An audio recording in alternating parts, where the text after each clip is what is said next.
Attention, vous écoutez un programme audioactif. Oh, touching! Jack Miller nudging him wide as well. And the start. Oh, Miller and Mir, side to side. They bash into each other. The checkered flag is out. It's Zarco versus Martin for second, but the race winner tonight, no questions about it. A stunner from Fabio Quartararo to win, and the battle for second is close, but it goes to Zarco. Bonjour à tous et bienvenue dans ce nouvel épisode de C'est qui en pôle. Cette semaine c'est le numéro 163 et on va vous parler du 5e Grand Prix de la saison pour lequel on était à domicile cette semaine. On était au Mans sur notre circuit bien aimé. Cette semaine pour ce débrief je retrouve Pierre. Comment ça va Pierre ? Bonjour, bonsoir et bienvenue dans ce nouvel épisode de la boîte à clapets. Pardon. Ah, il fallait que je me venge. Ah, j'étais pas prête. Non, ça va super. Et toujours champion du monde, merci. Bon, bah super, j'étais pas prête, pardon, je viens de bugger du coup. Avec nous cette semaine pour nous accompagner avec le comique de la bande, on a notre rookie de la saison qui n'est autre que Thibaut. Comment ça va Thibaut ? Salut à tous, écoute, ça va très bien après un bon week-end sur le circuit et notamment d'avoir regardé les courses avec toi Ophélie et on a passé un bon moment. Ouais, c'était un week-end très chouette, c'était très cool, on a eu beaucoup de soleil, il y avait beaucoup de monde, vraiment beaucoup, mais c'était très très cool. On va faire un petit point tout de suite sur les news parce qu'il y a pas mal de choses à dire cette semaine entre les courses et l'actu. Du côté du Moto 3, c'était le retour de Rueda qui était forfait aux US après une crise d'appendicite et un autre GP en Espagne pour cause de maladie tout simplement. Côté Moto 2, il y avait un grand absent dans mon cœur et sur la piste, c'était Vietti qui, victime d'une chute aux essais officiels de Jerez et d'une fracture de la clavicule, n'a pas pu être présent et a été déclaré forfait, il n'a pas été remplacé.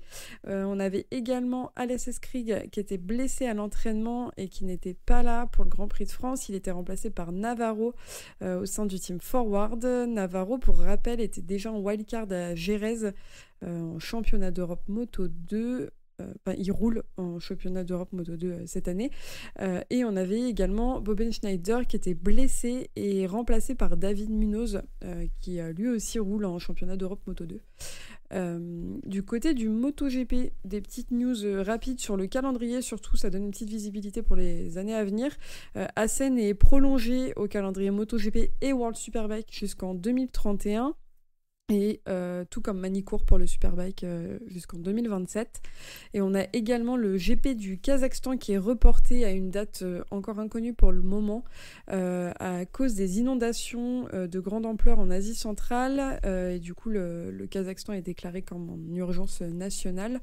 Et il y a aussi le GP d'Inde qui est dans la balance à cause de soucis financiers qui pourraient du coup être remplacés par le Kazakhstan, mais ça reste à définir. Et avec l'absence du GP du Kazakhstan, on se retrouve avec une pause assez longue pour les pilotes puisqu'on va avoir 25 jours entre le Mugello et Assen. Ça laisse pas mal de temps au final pour les pilotes pour se reposer. Ça laisse aussi pas mal de temps pour réfléchir au mercato des saisons à venir. Donc ça, il va falloir garder un œil sur le MotoGP pendant cette petite pause.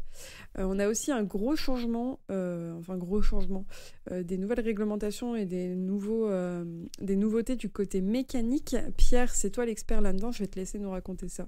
Ouais, alors expert, je sais pas. Ce qu'il en est, c'est que les nouvelles réglementations techniques pour 2027 et pour 5 ans, je crois, sont sorties. Donc c'est une négociation, des discussions qui ont eu lieu entre la FIM, la Dorna et donc la IRTA et les constructeurs eux-mêmes. Donc ils sont arrivés avec des nouvelles propositions techniques. Donc la première et la plus grosse changement, donc ce serait sur la motorisation. Donc on garde des 4 cylindres 4 temps, mais au lieu de 1000 cm3, on repasserait sur du 850 cm3, donc une cylindrée moindre avec un alésage aussi proportionnellement décroissant.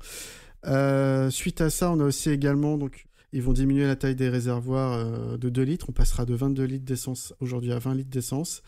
On passera en termes toujours d'éco-responsabilité, donc de 7 moteurs sur la saison à 6 moteurs sur une saison complète. On a une aéro qui souhaite être amoindrie sur l'avant avec une réduction à la fois en largeur mais aussi en profondeur du nez des motos.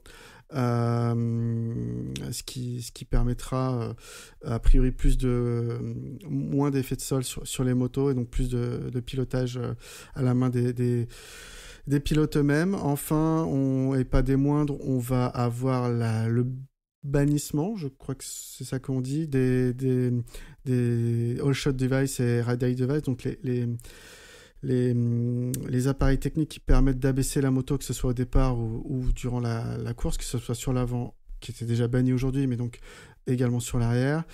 Et toujours dans le package technique, donc on va avoir la coque arrière de la selle, cette fois qui va être inclus dans le package technique globale de la moto, ce qui n'est pas le cas aujourd'hui, donc qui sera soumis à une seule mise à jour possible en cours de saison et soumis du coup à homologation cette fois.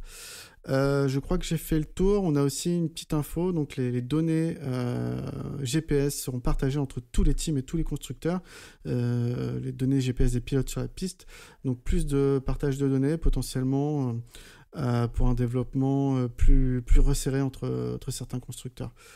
C'est déjà pas mal, je pense, même si t'as oublié des choses, ça fait quand même pas mal de changements, surtout sur les devices. Au final, c'est encore des choses qui disparaissent alors qu'on sait l'impact et l'importance que ça a sur les motos. Je trouve c'est un peu dommage. Encore une fois, j'ai l'impression qu'on favorise les teams qui prennent pas le temps de développer des motos, qui mettent pas les moyens nécessaires pour développer des motos en faisant réduire et disparaître ce que d'autres teams ont fait et ont pris le temps de mettre en place. Donc moi je trouve ça un peu con. Après à voir ce que ça donne et à voir l'impact que ça aura sur les différences de performance entre les teams sur les saisons à venir. Et il y a encore un moment, vu que c'est que pour d'ici 2027. Ouais, je te rejoins sur les teams qui développent pas. Après, bon, là, on repart quand même sur une nouvelle architecture moteur, donc ça va changer beaucoup de choses sur la moto et le châssis. Il va falloir revoir beaucoup de choses. Sur tout ce qui aide à l'utilisateur, je pense qu'au début, le règlement a été pensé parce que au début des arrivées de ces aides-là et du foisonnement de l'aéro, c'est vrai que sur certaines courses, on pouvait se dire que c'était dangereux parce que tout n'était pas maîtrisé. Mais là, on le voit depuis le début de saison. Il n'y a quasiment aucun crash lié à un manque de maîtrise de ces technologies-là. Et pour autant, la compétition reste très, très, très élevée. Et retirer pour moi ces aides à l'usage, potentiellement pour les pilotes aujourd'hui en MotoGP qui sont habitués à ces dispositifs, en 2027, moi j'ai peur que dans les premiers virages, au début, sans ces aides à l'usage, sans cet aéro auquel ils sont habitués, ça va faire des problèmes, ouais. Ça va foutre le bordel. Après, d'ici 2027, ça leur laisse quand même le temps d'anticiper et d'adapter et d'apprendre. Mais bon, comme tu dis, ça risque de poser des petits soucis sur certains départs.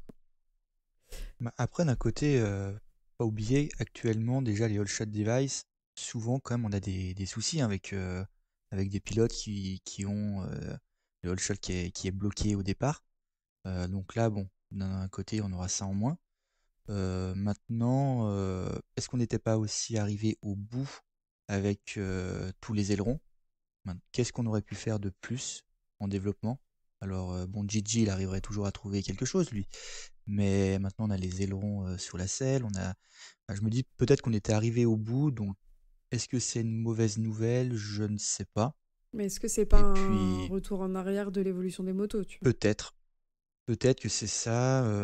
Moi, ce que je trouve dommage, c'est donner les datas GPS à tout le monde, d'avoir les infos de tous les pilotes. C'était intéressant. Enfin, je pense pour moi, c'est quand même assez intéressant que des pilotes se disent comment lui il a fait dans ce virage pour aller aussi vite, comment fait Marc Marquez dans ce virage. Et là, en fait, tout le monde va pouvoir voir. Bon, après, ça veut pas dire que les autres vont réussir à faire la même chose.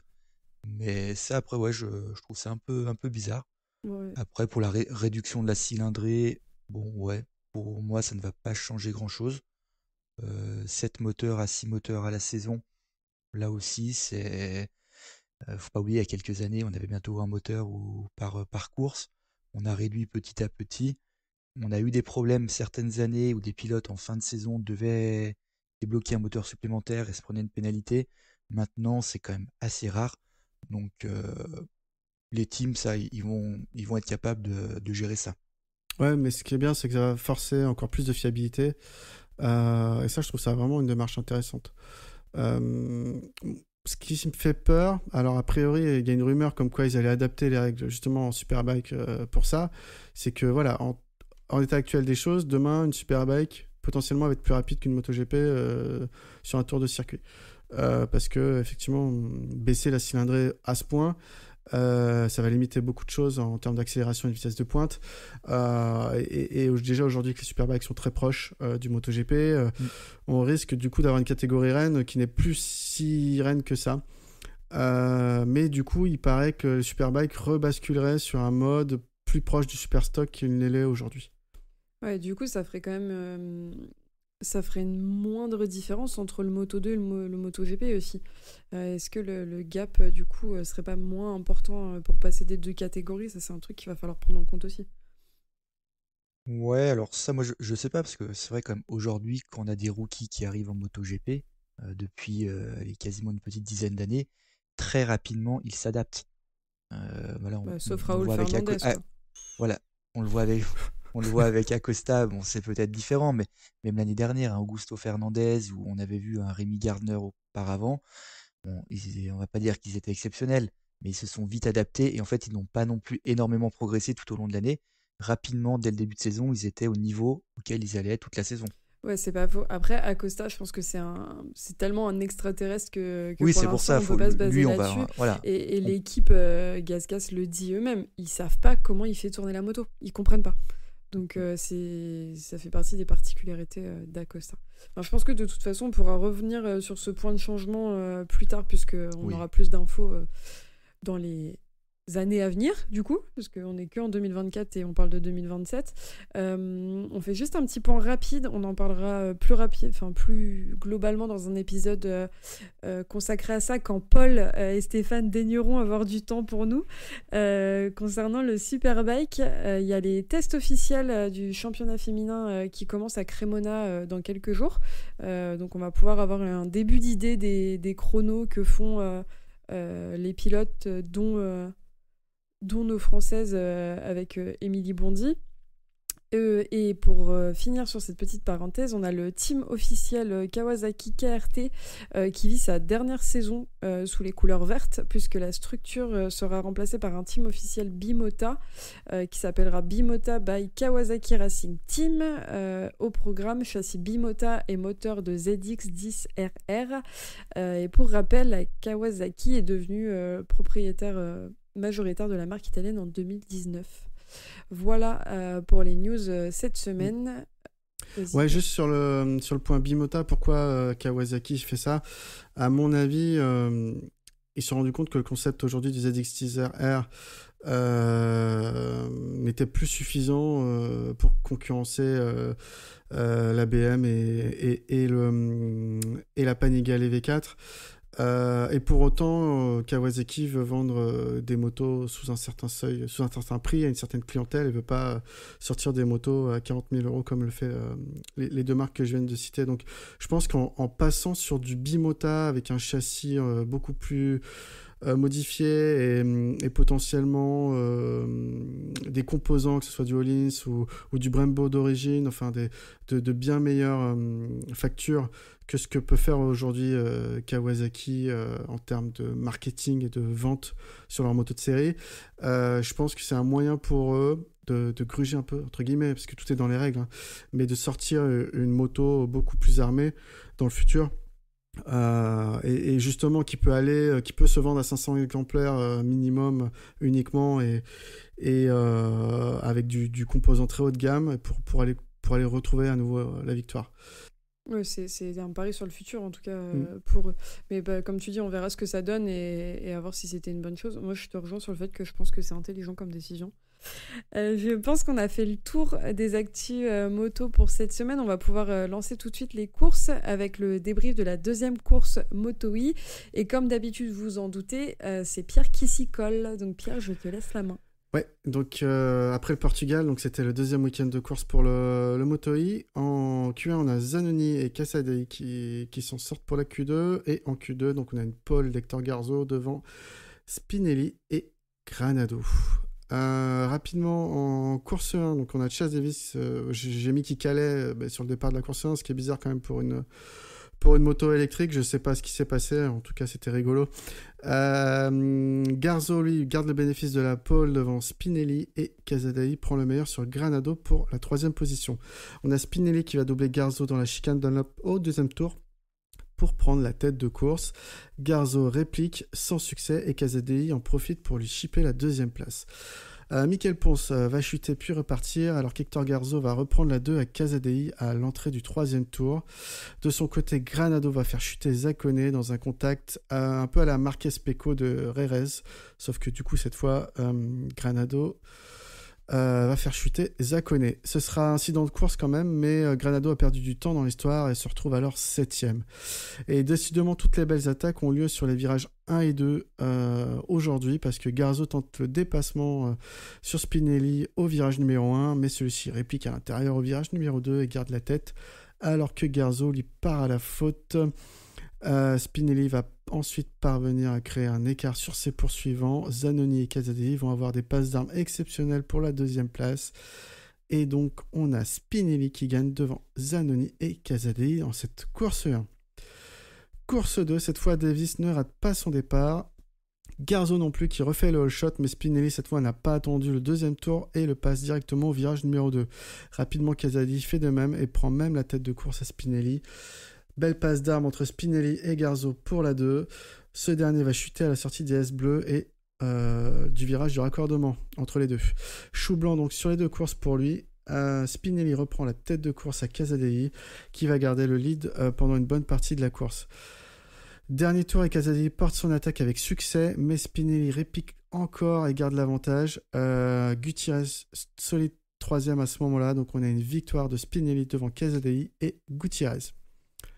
Au classement du championnat du monde, donc on a Mattia Casadei en tête avec 77 points, Nicolas Spinelli donc 2e 75 points et Zanoni un peu détaché 47 points. Donc la première chose que j'ai envie de vous demander, donc ces 4 courses se sont déjà déroulées et on compte déjà 3 victoires pour Spinelli et son Team Tech 3. Pour moi, c'est clairement l'homme fort de ce championnat. Malheureusement, sa chute en course 2 au Portugal laisse aujourd'hui la tête du championnat Casadei qui a été un peu plus régulier. Je ne sais pas si vous avez vu les courses, mais Spinelli m'a énormément impressionné. Si, on a entendu les petits niou sur la piste. Ouais, Spinelli très très fort ce week-end. Franchement, il apporte un peu de fun au Moto-E, je trouve. Enfin, Casadei aussi, hein, les bagarres et les dépassements. En fait, c'était chouette à voir cette année. Pour le coup, moi, je me suis placée au garage vert sur le Moto-E. Et le garage vert, c'est là où tu vois les gros freinages, etc. Et du coup, tu te rends un peu plus compte du poids qu'a l'air de faire la moto et de la maniabilité dont il faut avoir la capacité pour les motos. Et du coup, c'était un peu plus impressionnant que ce que j'avais en tête sur les dernières courses. Et franchement, ouais, Spinelli, tu vois qu'il est pas là pour déconner. Tu vois qu'il a envie de doubler, qu'il a envie d'y aller, qu'il a envie d'aller bouffer les mecs en face. Donc franchement, c'était chouette à voir, c'était une bonne course. Et Spinelli au-dessus de tout, et ça fait vraiment plaisir à voir.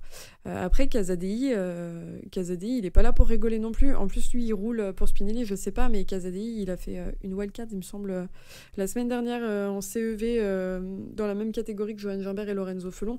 Enfin, il engendre du roulage en dehors de ce qu'il fait en moto-e, donc je pense qu'il y a un but cette année d'aller chercher le titre, d'aller à la bagarre, donc c'est chouette. Et puis, en fait, c'est des noms intéressants aussi. Casadei, il a remis en titre son jeu cette année, hein, c'est lui qui gagne l'année dernière, donc clairement, voilà, aujourd'hui c'est le plus régulier et sur 4 courses il fait que des podiums, donc une victoire, une fois deuxième et 2 fois troisième. C'est pour ça qu'il est devant.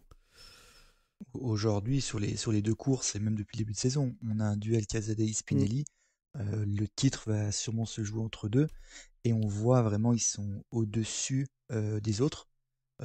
Moi, je suis un peu déçu par un Granado, un Garzo qui les années précédentes étaient quand même là. Et là, en fait, ils sont vraiment en retrait. Et comme tu le dis, Ophélie, donc Casadei, il était en championnat d'Europe. Spinelli, lui a fait une wildcard, enfin un remplacement de Petrucci en Superbike à Assen, où il a gagné un peu par hasard, mais bon, il a gagné la course.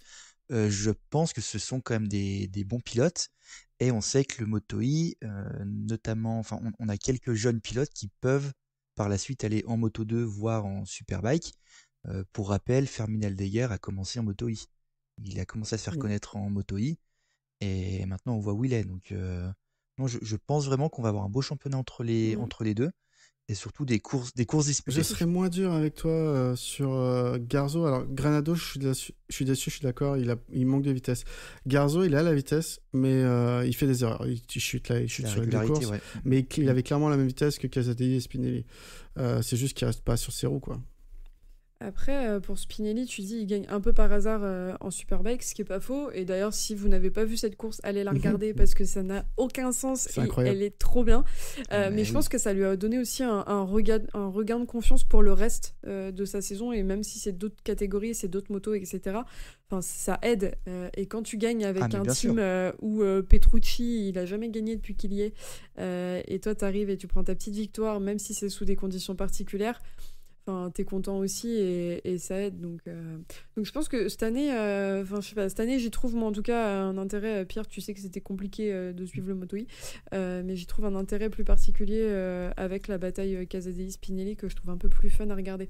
Après, je suis un peu déçue parce que ce soit toi ou Cyril, quand on a clôturé la saison 2023 et qu'on a préparé celle 2024, c'était TSD vide dans tous les sens. Ouais. Et au final, il est nulle part, quoi. Bah, je sais pas, il y a deux choses. Hein. Bon, il y a peut-être une adaptation difficile. Hein. Le mec qui conduisait le Superbike. L'âge. Hein. Il y a l'âge et le fait ça fait un an qu'il est à la retraite. Donc là, il reprend la compétition. Bon, il était passé coach. Voilà, tout simplement. À voir si ça améliore. Là, il est dans les fonds de classement, quoi. Et moi, en fait, quand il a été annoncé qu'il arrivait en Moto E, je me suis demandé ce qu'il venait faire là. Et malheureusement, ouais, je sais même pas. Peut-être pas, mais je trouve ça, ouais, par rapport à ce qu'il a fait dans sa carrière et tout, bon, ouais, c'est prendre un risque. Enfin, bon, après, on oubliera cette saison, mais je ne pense pas. Ça me fait penser un peu à la première saison du Moto E avec Randy Depunier qui était là chez LCR, qui avait galéré toute la saison. Et en fait, voilà, c'est un peu, ouais, à son âge, qu'est-ce que Davis vient faire dans un championnat qu'il ne connaît pas. Ouais, c'est un peu bizarre. Je pense qu'il y a aussi un côté... Ils sont drogués à la compétition, ces mecs. Ils sont drogués au sport, ils sont drogués à la compétition. Donc là, tu lui proposes de revenir, de refaire quelques voyages, parce qu'au final, tu vas sur certains circuits, t'es à la compète, t'as une moto, t'as un team, enfin de retrouver des trucs dans lesquels t'as vécu toute ta vie, et même si t'es à la retraite que depuis peu de temps, ils sont drogués à ça, ils aiment ça. Donc je pense que ça joue beaucoup aussi sur cette décision. Ouais, après je me dis pourquoi pas, enfin l'endurance, ouais, les pilotes un peu en fin de carrière comme ça, ils vont en endurance. C'est lié au sponsor, excusez-moi de vous couper, le team c'est Aruba, il a roulé des années pour Aruba en World Superbike, je pense que c'est mettre un pied à l'étrier pour ce team au sein de la catégorie Moto E, et il fera une saison et basta, c'est histoire d'amener un nom avec eux, je suis pas sûr que ça aille au-delà de ça. Hein.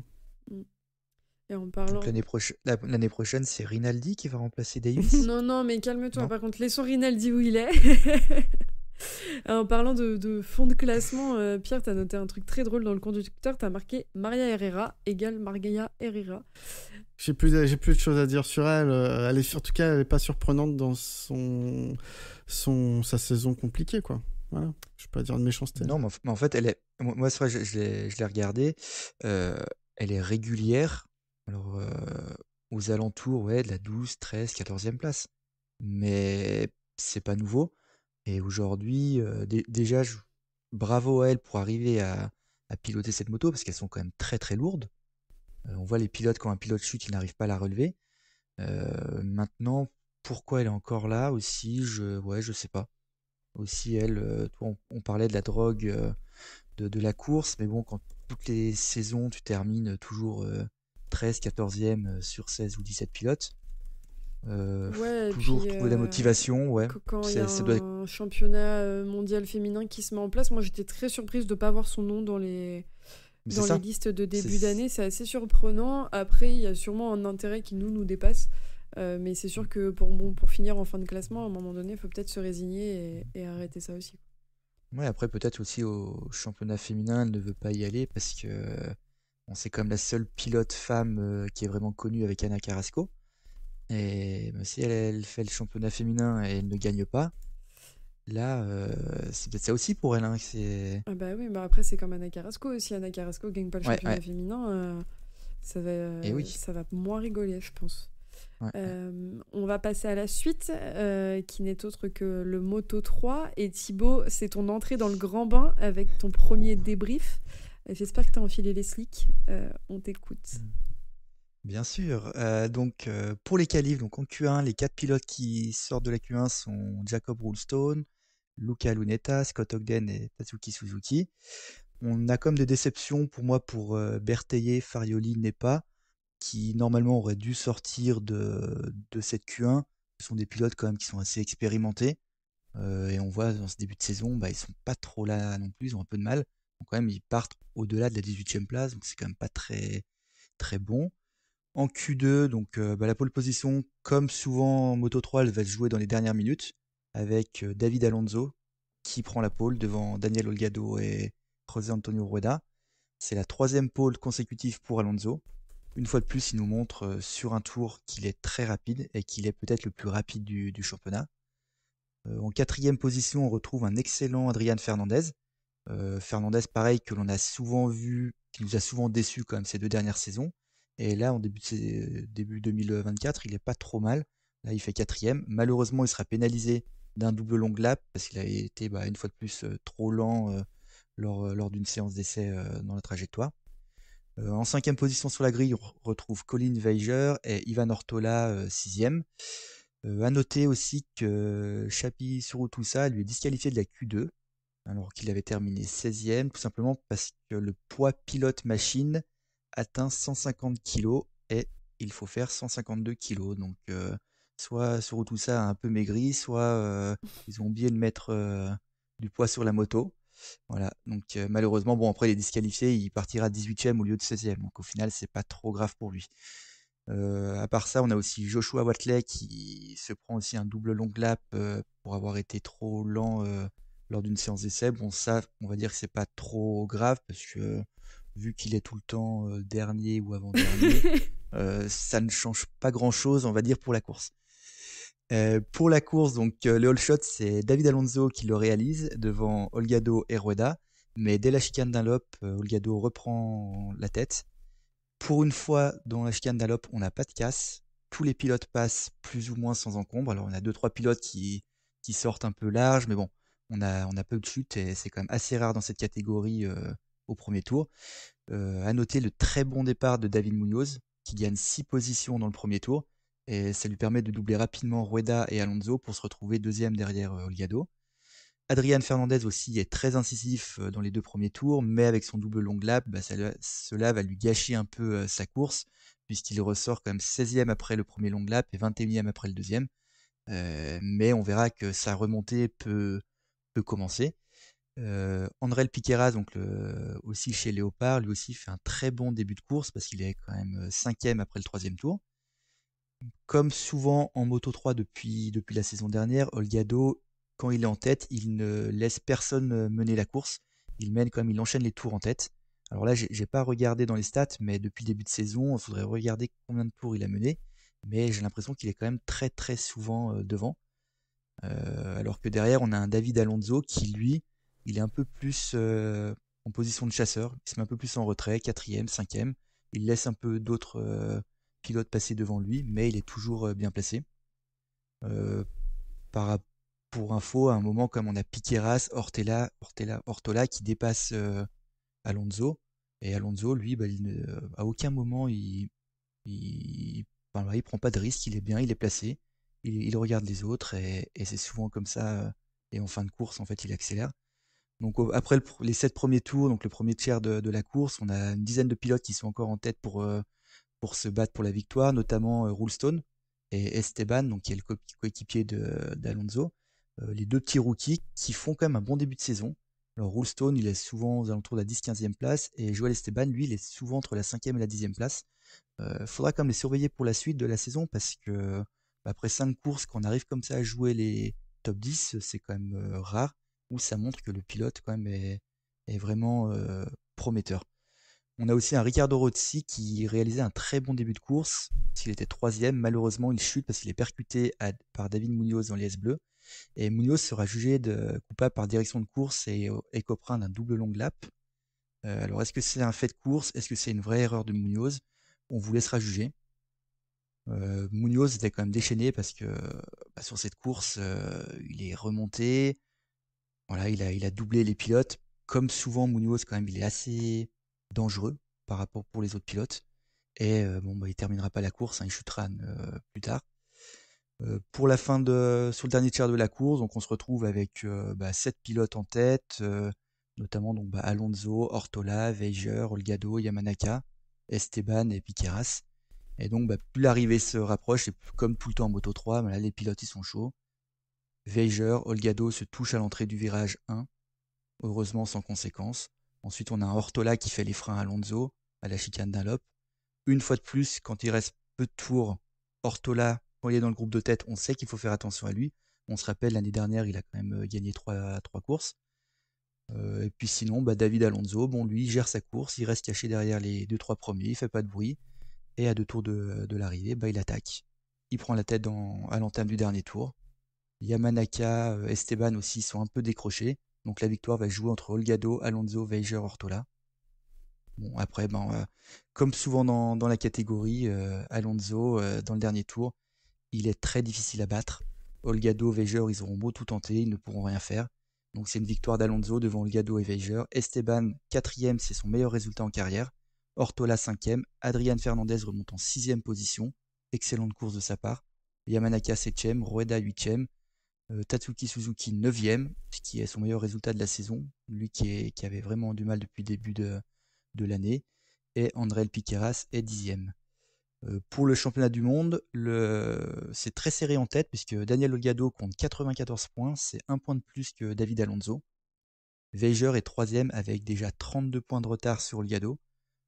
Et Ortola est 4e du championnat avec 44 points de retard sur Holgado. Donc maintenant, est-ce qu'on peut, d'après vous, on a déjà un duel Alonso-Holgado pour le titre? C'est un peu le cas déjà, mais il va falloir que Holgado arrive à dépasser ce truc qu'il a de flancher pendant les courses. Parce que là, au final, c'est ultra frustrant à revoir. Moi, j'ai revu la course en replay et c'était déjà très frustrant sur le circuit, mais Holgado avait un très bon rythme sur cette course. Il mène la course pendant un long moment et il se fait avoir encore une fois. Alors Alonso est très très fort aussi. Cette année, il rigole pas, il a le couteau entre les dents, mais je pense que ça va taper fort sur le reste de la saison et qu'il va falloir faire très attention à Weiger qui a envie de gagner aussi, qui a envie de faire des podiums. Et on sait que c'est plus facile de faire des erreurs quand tu es en tête de championnat parce que tu dois garder tes points que quand tu joues la 3e place. Donc je pense qu'il y en a un aussi derrière qui va moins rigoler et qui va pas s'empêcher d'aller titiller Holgado et Alonso sur la saison. Ouais, moi je pense en tout cas que les trois pilotes là sont vraiment au-dessus du lot. Après on a Ortola, Rueda qui sont un tout petit peu derrière. Mais c'est vrai que depuis le début de saison on les voit tout le temps là. Hein. Ils sont tout le temps là et comme tu dis, Weiger, moi au début de saison quand même j'en faisais un de mes très gros outsiders, même plus que Holgado. Je voyais vraiment Weiger mieux, mais ouais, lui attention à lui. Ouais, puis pour Rueda, s'il avait pas eu ces petits soucis de santé, je pense qu'il serait bien plus haut dans le classement aussi. Oui, oui, aussi. Donc je pense que on a un petit top 4, top 5 qui se dessine tranquillement et moi je mise mes cartes sur Holgado parce que j'ai envie de le voir gagner, j'ai envie de le voir être champion du monde Moto 3 et en plus de ça c'est le team Tech 3 donc ça mettrait des Français sur les toits du monde dans cette catégorie donc ça serait vraiment chouette mais je pense qu'il va falloir faire très très attention au pilote du team Aspar parce qu'il vient pas pour rigoler. Ouais. C'est déjà comme sa 7e victoire en un peu plus en un an, parce qu'il a commencé à gagner à mi-saison dernière. Donc là, il faudrait regarder, mais sur les 15-16 dernières courses, il doit avoir cette victoire. Donc là, Alonso est quand même costaud. Après, Pierre, toi, qu'est-ce que tu t'en penses? Ouais, petite anecdote marrante, c'est qu'il n'y a que des KTM sur le podium, mais il n'y a aucune KTM en fait, parce que c'est soit une CF Moto ou soit Ou soit une Gaz, ou et soit une Husqvarna, Husqvarna, quoi. ouais. C'est ça qui est rigolo en termes de constructeur.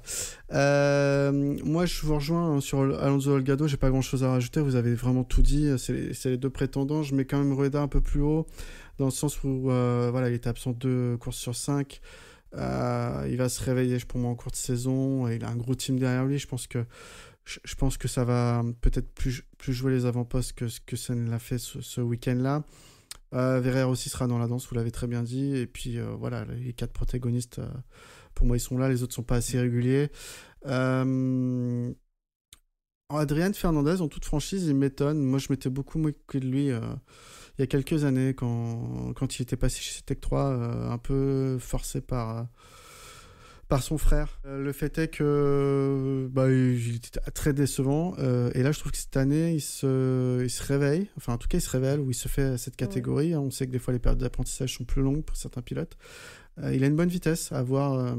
Voilà, pas commettre des erreurs bêtes. Là, il a pris une double pénalité pour ce qu'il faisait en practice. Mais voilà, faire attention à lui parce qu'il est bien revenu en course malgré ces 2 longues laps. Bah, tu vois, c'est rigolo, on avait cette discussion avec Thibaut et avec Kevin, avec qui on était au Grand Prix, par rapport à Adrian Fernandez. On s'était fait la réflexion que la différence que ça pouvait faire aussi, c'est cette fois d'être dans un team qui voulait de lui, à l'inverse du team où son frère l'a placé parce qu'il a été imposé, il a été propulsé ici, et que du coup, dans le team où il était, forcément, t'as un besoin de prouver que t'as ta place ici et t'as un besoin de résultats, etc.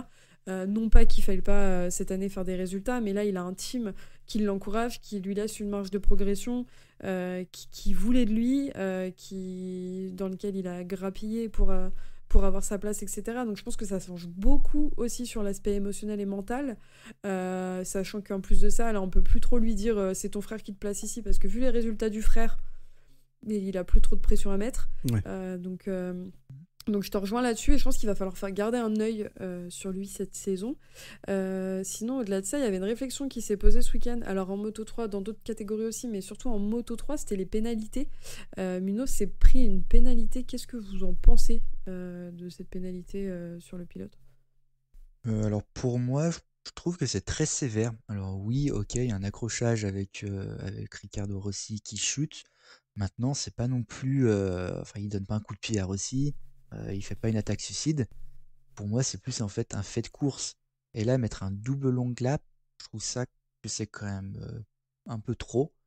Déjà un long lap, j'aurais trouvé ça un peu limite. Maintenant, bon, après c'est la direction de course juge, mais pour moi un long lap aurait été largement suffisant. En tout cas sur cette partie-là. Ouais, je te rejoins là-dessus, je suis assez d'accord, j'ai pas grand-chose à rajouter.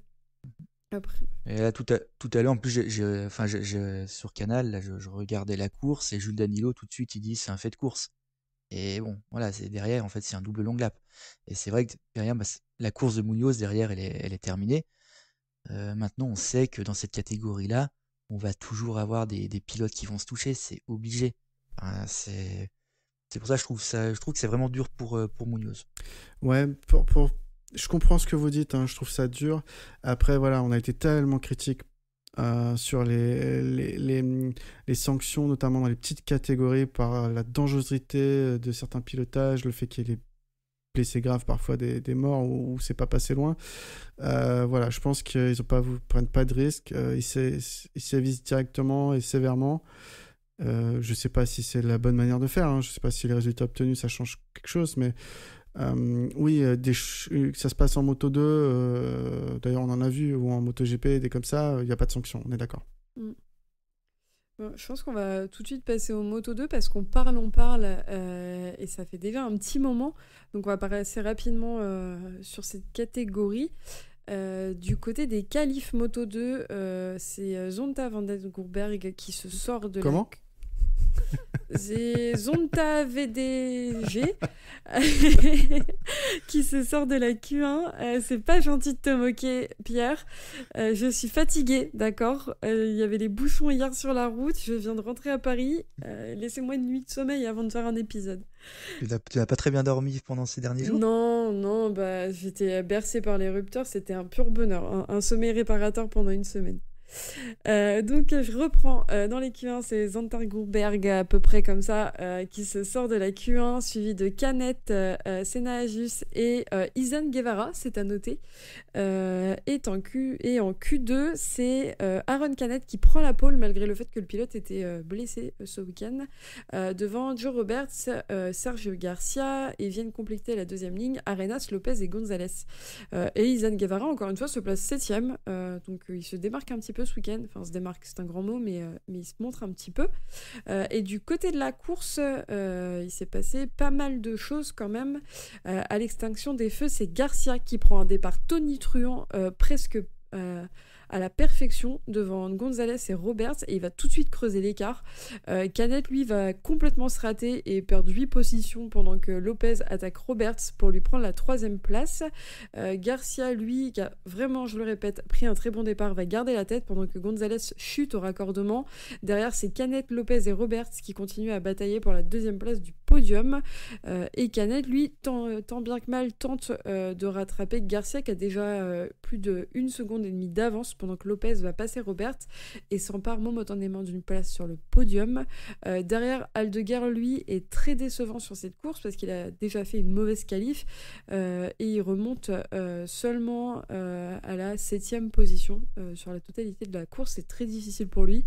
Et sur les pilotes sur lesquels il fallait garder un œil pendant la course, il y avait évidemment celui dont on parle parfois pour monter en MotoGP, qui n'est autre que Ai Ogura, qui était parti 17ème et qui vient s'installer dans le top 5 à la mi-course avant de faire la jonction sur Roberts et mener plusieurs attaques pour finalement remonter à la 2e place après avoir mis complètement à l'amende Canet et Lopez.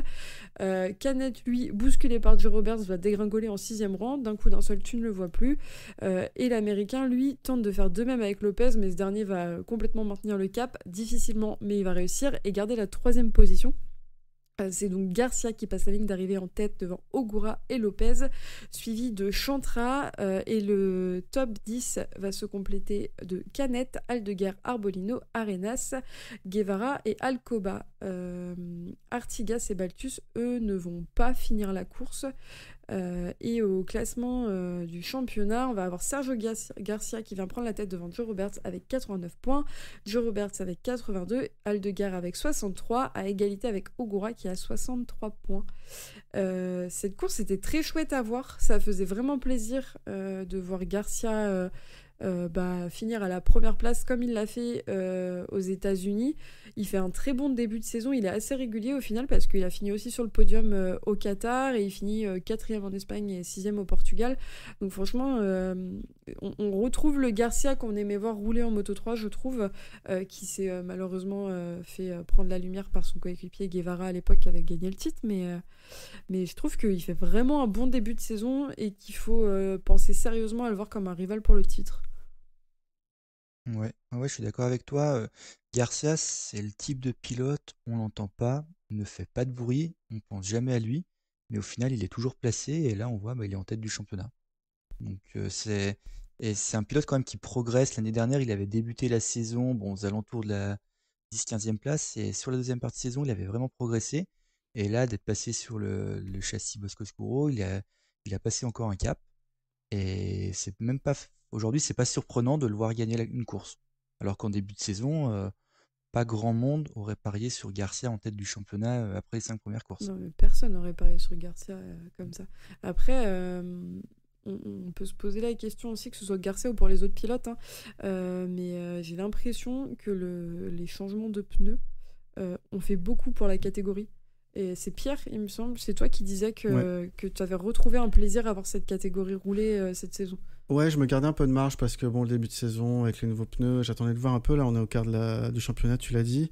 Et ouais, chaque course est différente. Chaque course, on a des nouveaux protagonistes qui se mettent en avant, pas toujours les mêmes. Alors, il y a des favoris, il y a des gens qui reviennent, mais là, il y a Ogura, par exemple, et les performances sont bonnes. On voit personne, parce que je pense que les Dunlop, il y avait une plage d'utilisation qu'il fallait maîtriser à la perfection, donc c'était les top teams uniquement qui pouvaient en tirer la quintessence. J'ai l'impression que les Pirelli, même s'ils s'adaptent mieux a priori à la Bosco-Scuro, au châssis Bosco-Scuro, ils sont beaucoup plus faciles d'utilisation sur toute leur plage en fait, et ils permettent vraiment aux pilotes et de montrer leur pilotage, voilà, de montrer vraiment pure leur performance et pas d'être dans la gestion. Et ça, j'apprécie. Enfin, pour moi, c'est la conclusion que j'en ai. Hein, mais ce n'est que mon avis qui sort de nulle part. Mais en tout cas, ça fait plaisir à voir. J'ai vu un Joe Roberts déchaîné, un Canet déchaîné. C'était pas toujours très propre, mais ça restait dans les limites de l'acceptable. Et puis voilà, pour autant, Garcia fait sa course et maîtrise ça de A à Z. Mais oui, je trouve que les Pirelli ont fait beaucoup de bien à cette catégorie. Ouais, je vais pas te paraphraser parce que je suis assez d'accord avec toi. Moi, sur le week-end, j'ai 2 points à noter. Ce que je disais un peu dans les qualifs, c'était Guevara qui revient tranquillement, qui commence à pointer le bout de son nez, qu'on voit un petit peu plus en qualif. Là, il finit 10e, si je dis pas de bêtises, pour cette course. Donc ça fait plaisir de voir qu'il commence peut-être à trouver des petites choses sur la moto. Par contre, grosse déception sur Aldeguer. Alors c'est pas non plus dramatique. Il gagne en Espagne, il finit sur le podium aux États-Unis, il finit 4e au Portugal. Mais là, il finit 7e. On en attend beaucoup de lui parce qu'il passe en MotoGP l'année prochaine. Et je pense qu'il... Pourtant, c'est l'inverse que je disais dans le précédent débrief, mais là, il nous a pas montré ce qu'on attend d'un pilote qui va monter en MotoGP. Donc pour moi, c'est une grosse déception ce week-end, et j'espère qu'il va sortir un peu, le cul des ronces, pour être poli, parce que ça semble quand même assez compliqué, et il va falloir qu'il prouve sur toute la saison qu'il a sa place en MotoGP l'année prochaine, à l'inverse de son coéquipier qui, quand lui ne tombe pas, fait des très bonnes courses et se place déjà dans le top 5 du début de saison. Ouais, je suis d'accord avec toi. Alors déjà pour Guevara, c'est vrai que je l'ai pas mal regardé ce week-end. Tant mieux, on le voit aux alentours de la 10e place. Il a fait un week-end qui était constant. C'est-à-dire il était pas 20e dans les essais. Enfin, il enchaînait des tours, il faisait des tours corrects, ce qui n'était pas le cas quand même depuis le début de saison et surtout la saison dernière. Donc là, il a terminé 12e à Jerez, là c'est 10e. En fait, il est en progression. Donc, est-ce qu'il va continuer comme ça? Faut espérer. Surtout qu'on voit que son coéquipier Dixon, lui, il est loin. Donc maintenant, voilà, peut-être que c'est Guevara qui va devenir le numéro 1 chez Aspar. Et puis pour Aldeguer, là aussi, d'accord avec toi, on le sent pas maîtriser vraiment la catégorie. Alors quand il est en forme, il gagne. Et pour moi, en fait, il sera champion du monde en fin de saison parce que c'est le pilote le plus fort de la catégorie. Maintenant, attention, parce qu'au Qatar, il ne marque pas de points. Là, toute la course, il était moyen au début de la course et au final, il termine 7e. Il n'a pas réussi à remonter. Alors oui, on avait eu au Portugal où après son double long lap, je ne sais plus, il était remonté 4e. Il a gagné en Espagne. Mais ouais, il est pas très constant quand même, pour le moment. À voir sur le reste de la saison. Ouais. Et moi, j'avais un petit point à noter sur un événement qui s'est passé pendant la course Moto 2, qui était au garage vert. C'était la chute de Zonta Vandengorberg. Voilà, toujours plus pour pouvoir vous moquer de moi avec ma prononciation des noms. Il chute au garage vert et il vient pour relever la moto avec les commissaires qui arrivent. Il essaie de la redémarrer et au final, les commissaires lui font signe que non, il faut faire demi-tour. Sauf que lui, il est en mode qu'est-ce que vous faites, les gars? Aidez-moi à pousser la moto, je peux repartir, il faut que je la redémarre. Et en fait, les commissaires le laissent là, au milieu du bac à gravier, et partent. Donc évidemment, il y a la question de quels sont les ordres que les commissaires ont reçus, mais il y a aussi la question de tu laisses un pilote comme ça au bord de la piste pousser sa moto tout seul.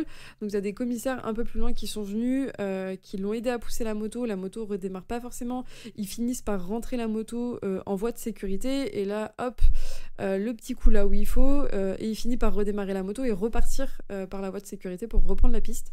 Nous on était un peu perplexes, j'avoue, depuis le garage vert, surtout que c'est un événement qu'on n'a pas du tout vu sur la course. On était un peu perplexes de voir les commissaires le laisser là, surtout que en fait, tu te retrouves avec un pilote qui lève les bras au ciel et qui est en mode les gars, qu'est-ce qui est en train de se passer, aidez-moi, moi je veux finir ma course, la moto elle peut repartir. Donc ça c'était un peu le gros point d'interrogation de cette course. Thibaut, toi t'étais là, tu l'as vu aussi bien que moi. Ouais, surtout il s'est retrouvé il avait un tour de retard. Les autres pilotes sont revenus et lui, il était toujours en fait en train de pousser sa moto dans le bac à gravier tout seul. Derrière, ils ont redémarré la moto. Alors, d'un autre côté, c'est vrai, redémarrer la moto, il est reparti. Il avait 2 tours de retard. Bon, quel intérêt ça après, c'est encore différent. Mais c'est vrai qu'on était un peu surpris de la réaction des commissaires. Et pourquoi tous les commissaires, les premiers qui sont venus vers lui, sont partis? Il doit y avoir une raison. Ils n'ont pas décidé comme ça eux-mêmes. Enfin, je sais pas. Ou est-ce que ils ont demandé à Zonta de sortir de la piste avec la moto, lui il n'a pas voulu. Je sais pas. Mais c'est vrai que c'était bizarre. En plus c'était vraiment devant nous, donc on l'a vraiment vu, mais on se posait la question et c'était même un peu dangereux quand même. Ouais, et puis après, ce qui est assez étonnant, c'est de se dire, bah, est-ce que les commissaires, de là où ils étaient, où ils sont sortis, ils ont eu l'ordre de lui dire de rentrer et il n'est pas rentré, du coup on leur a dit, bah, votre sécurité est en jeu, rentrez, mais du coup les autres commissaires qui sont, 300 mètres plus loin sortent. Enfin, c'était assez bizarre.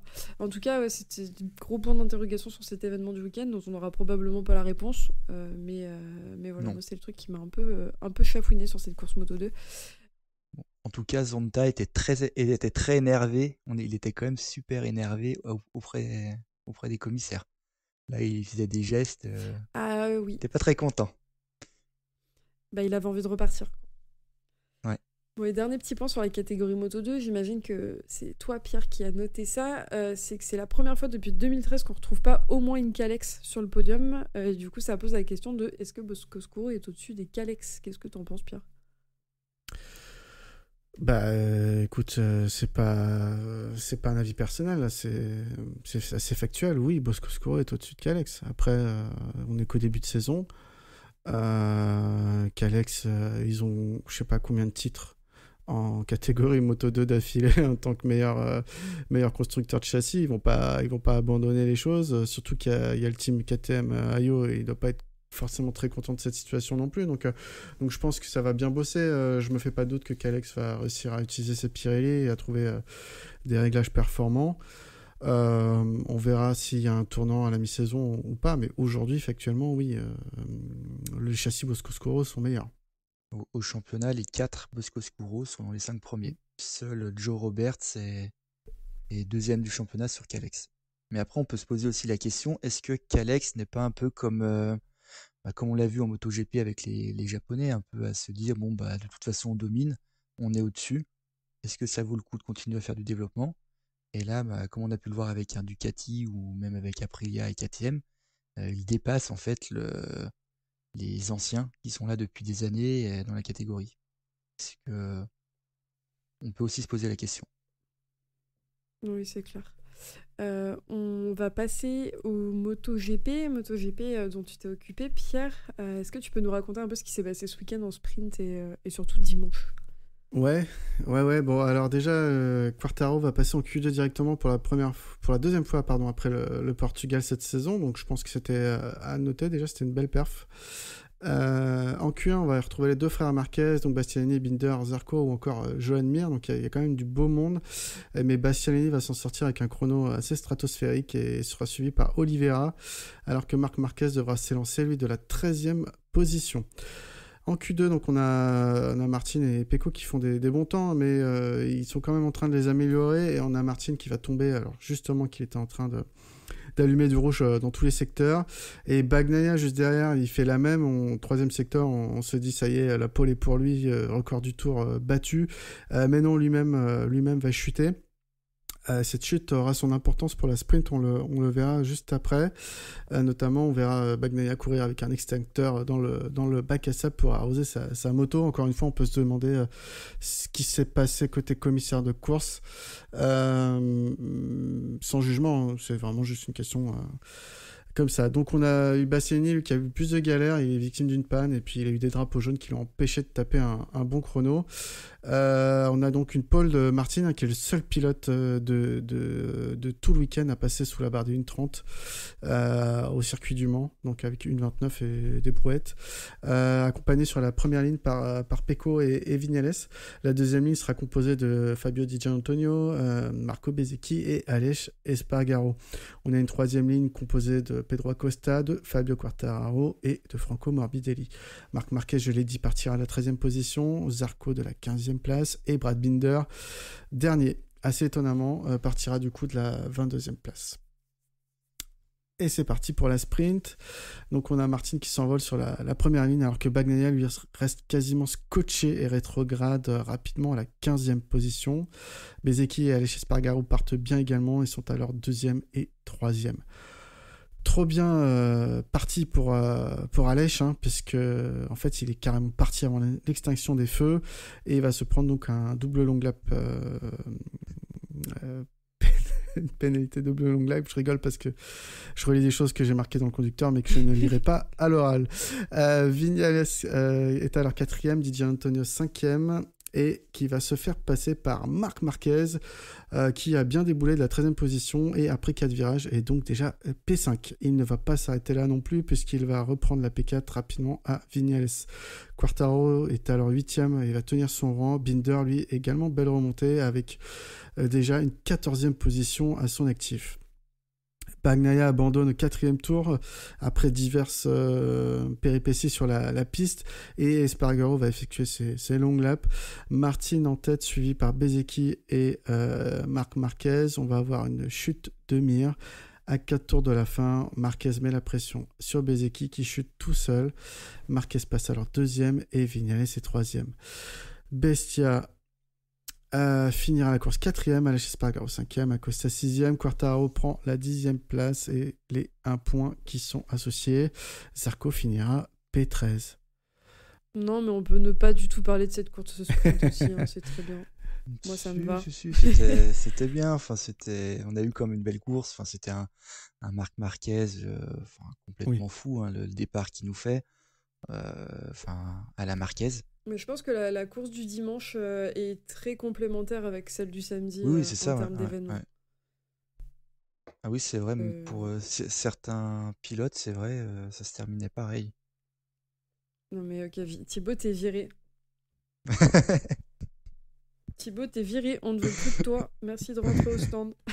J'ai rien dit. Non mais Pierre, si tu veux nous raconter... Non, tu l'as pensé très très fort. Tu as vu mon état pendant la course sprint de samedi, c'est pas gentil, c'est un coup dans les genoux. Tu viens de me faire une Espargaro, c'est pas cool. Bah Pierre, si tu veux nous raconter ce qui s'est passé dimanche, comme ça on débriefe globalement. Non, mais pour revenir juste sur Bagnaia sur la sprint, donc Bagnaia est parti, donc avait chuté en Q2, sa moto était retapée, mais visiblement il y avait un gros problème, ce qui l'a empêché de finir cette course sprint. C'est aussi pour ça qu'il faut faire attention à pas tomber comme ça, que la course sprint tombe juste après les qualifs, c'est pas toujours très simple, tout s'enchaîne très rapidement entre la practice, la Q1, la Q2, la sprint, c'est pas simple pour les équipes. Belle victoire de Martin quand même, qui est très très dominateur dans cet exercice. Je crois que c'est 12e sprint sur 24 au total qui se sont courus depuis la création de cette discipline, donc 12 sprints gagnés pour Martin sur 24, c'est quand même énorme. En course, donc le Grand Prix, c'est parti pour 27 tours et il ne pleuvra pas, ça y est, on a eu le doute tout le week-end, mais non, il ne pleuvra pas. Martin fait un bon départ, mais cette fois c'est Bagnaia qui prend la tête et on a déjà une belle passe d'armes entre les deux dans les 3 premiers virages, tournant à l'avantage de l'Italien. Derrière les deux Zozo, donc on a Aleix Espargaro et Di Giannantonio, comme ça tu pourras te moquer, Ophélie, j'ai bugué, suivi par Viñales.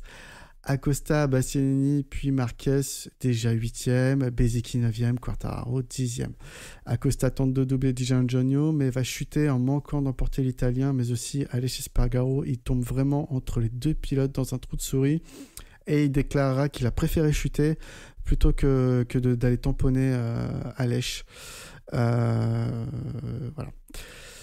Marquez est alors passé 6e et Bezzecchi prend la 7e. À Bastianini qui réplique. Bez va alors chuter en tentant de reprendre cette 7e position. Ophélie est alors en PLS. Vous êtes trop des enfoirés avec moi, c'est pas gentil.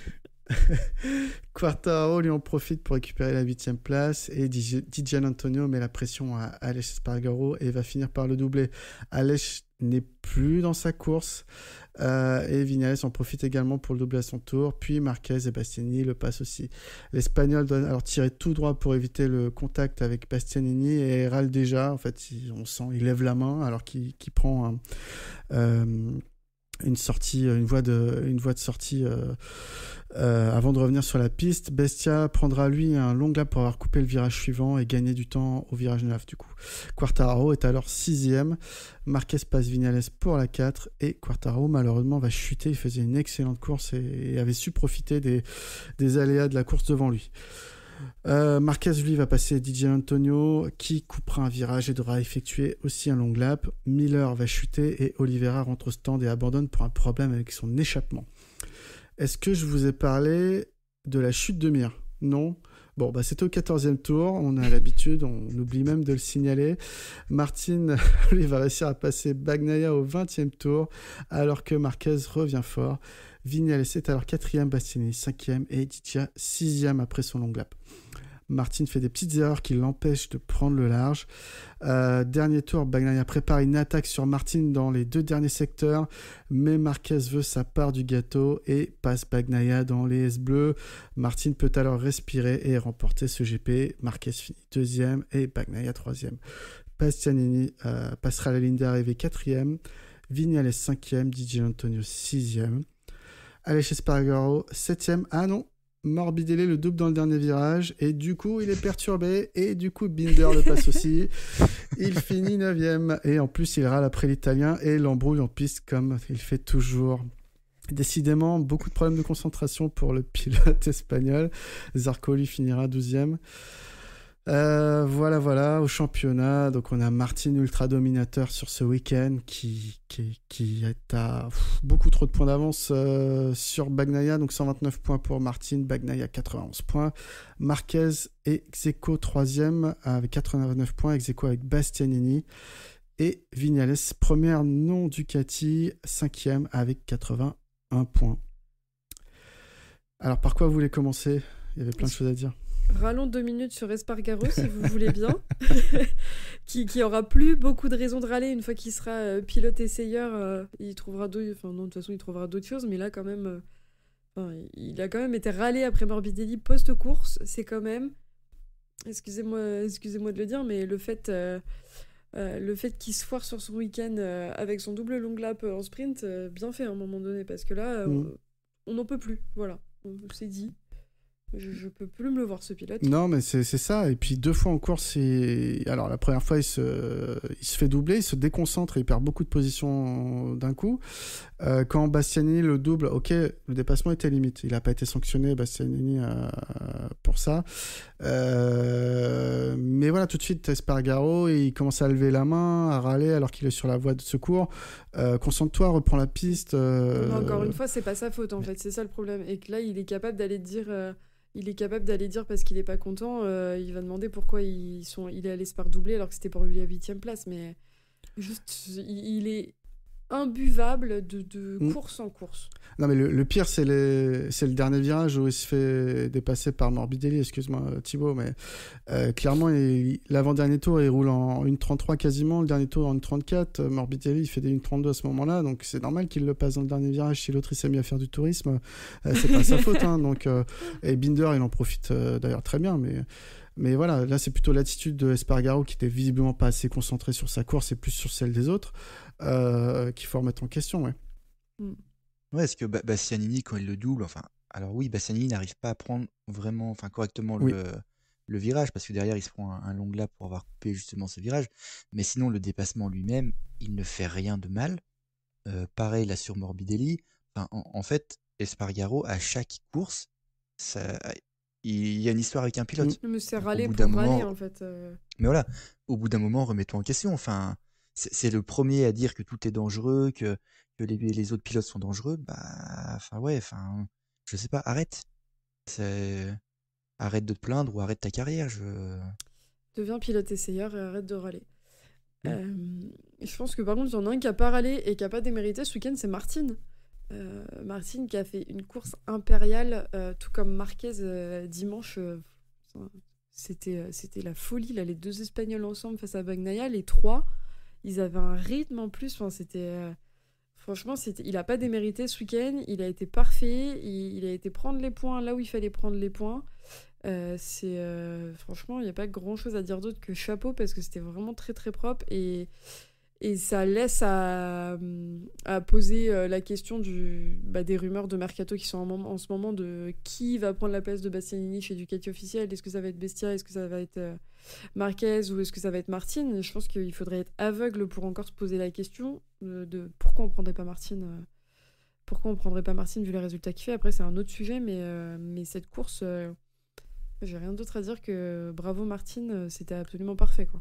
Si je peux. Alors, les résultats sur le week-end, Martin qui fait la pole avec donc le seul chrono en moins d'une 30, la victoire en sprint, la victoire en GP. J'ai bien aimé l'intelligence de course de Martin qui a su rester derrière Bagnaia, l'observer, le doubler au bon moment. Et voilà, c'est juste la petite chose qu'on pourrait lui reprocher, s'il fallait lui reprocher quelque chose, c'est qu'il n'a pas su se mettre à l'abri derrière.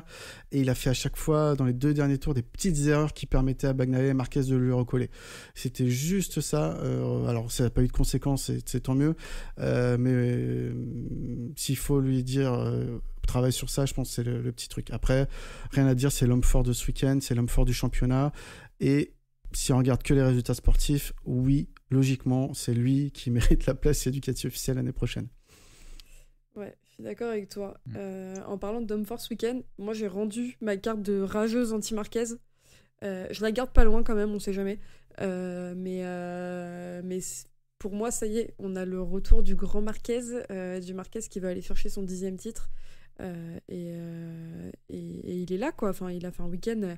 Le rythme qu'il avait le dimanche, son dernier dépassement là sur Pecco, il vient de tellement loin. Enfin, incroyable. C'était fou. Enfin, Thibaut, toi, t'étais dans les tribunes avec nous, mais je pense que tu me rejoindras sur le fait que tout ce qu'on a vu passer devant nous au garageur, c'était fou de la part de Marquez. Bah voilà, c'était Marquez en fait à chaque fois. Et c'est vrai, il part 13e.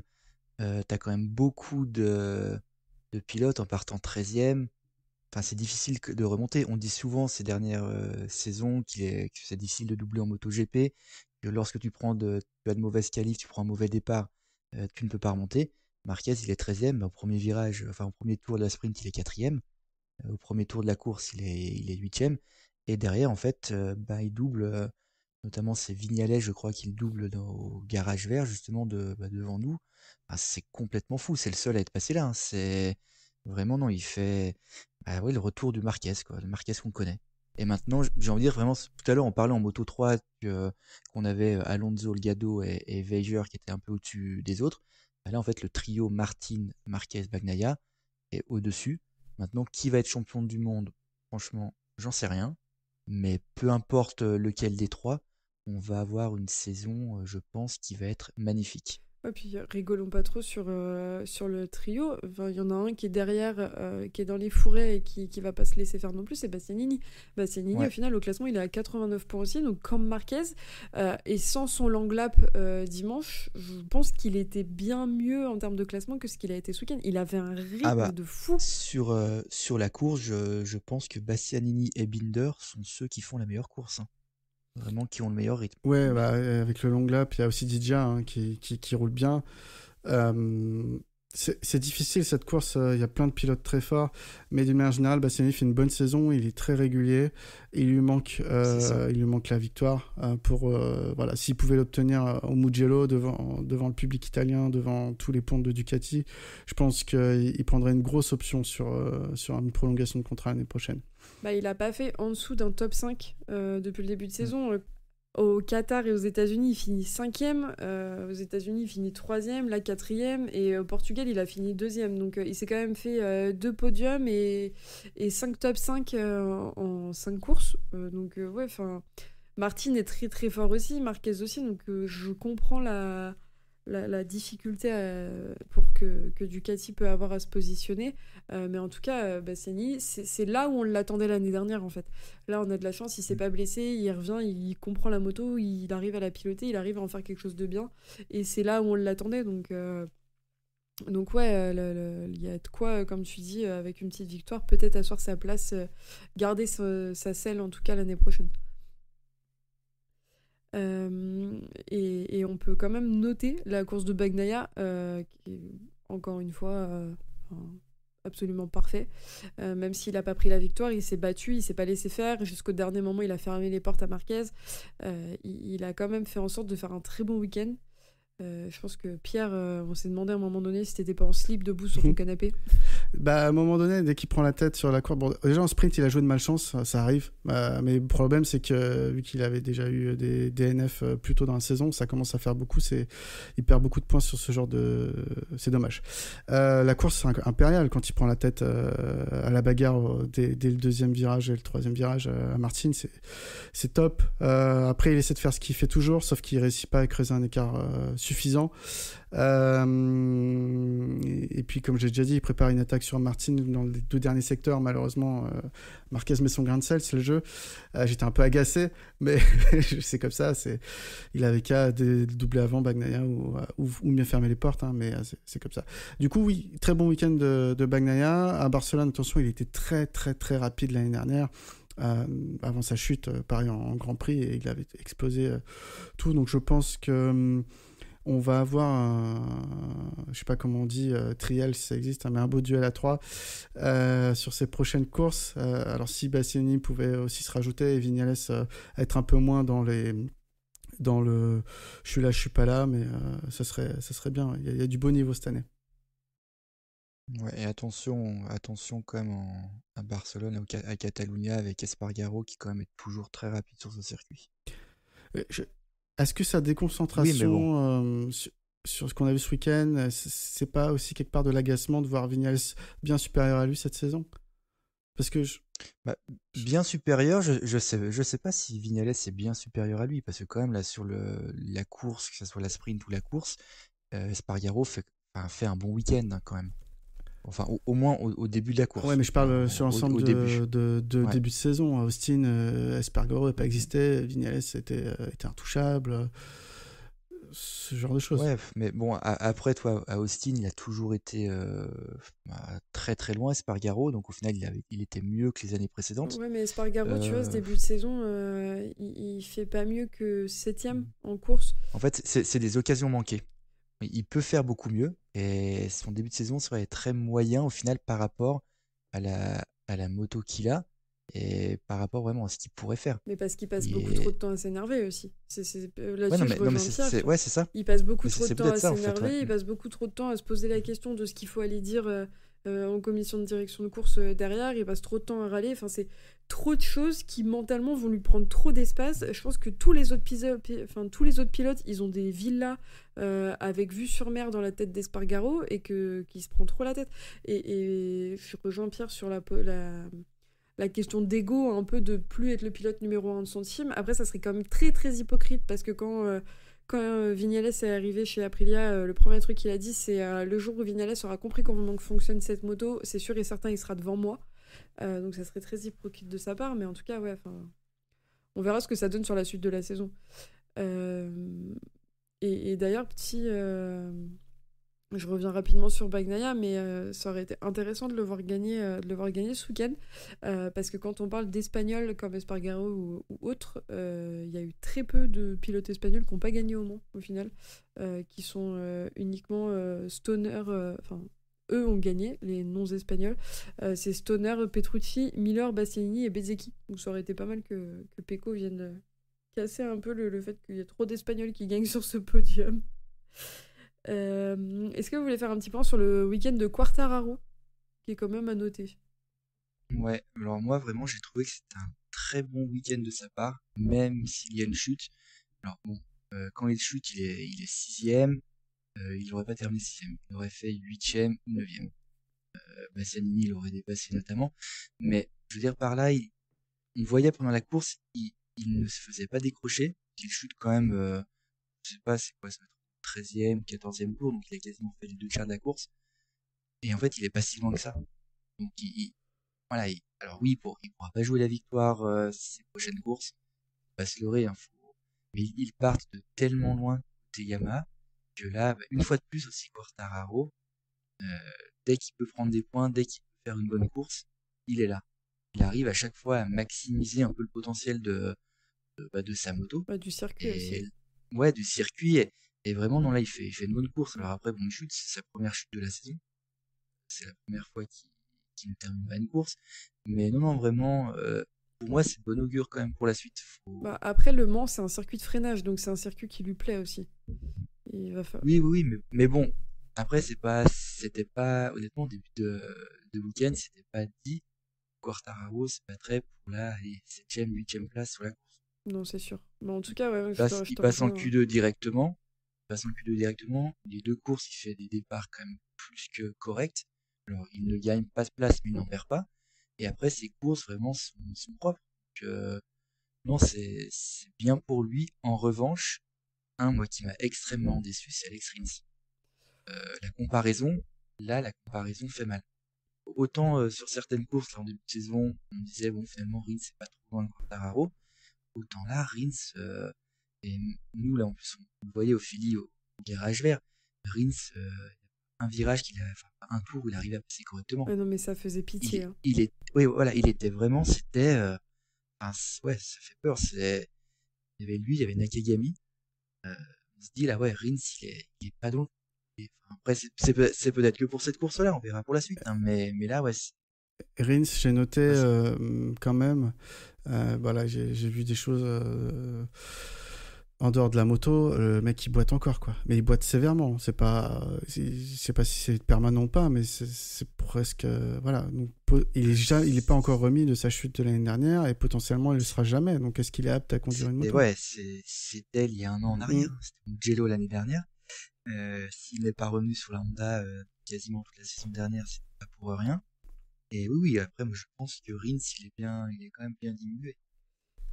Après, il y avait Rins, mais c'était pas le seul. Le dimanche, les pilotes, comparé au samedi, avaient vraiment l'air en difficulté parce que pas la même température de la piste, donc pas la même adhérence, etc.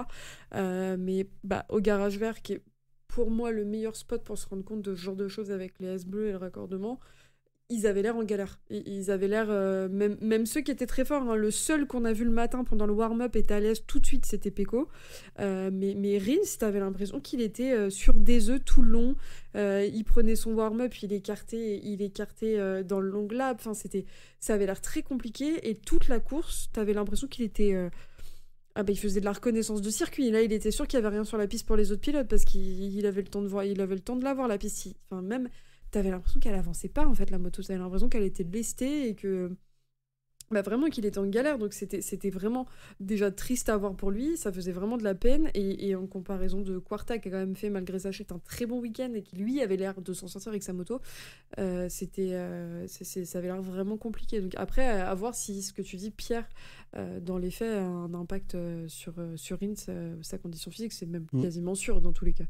Ouais, je suis d'accord sur vous. Après, pour revenir rapidement sur Quartararo, j'ai beaucoup apprécié son week-end, effectivement, et il dit qu'ils ont trouvé un setup un peu différent et qui a l'air de marcher, et que ça va devenir du coup son nouveau setup de référence.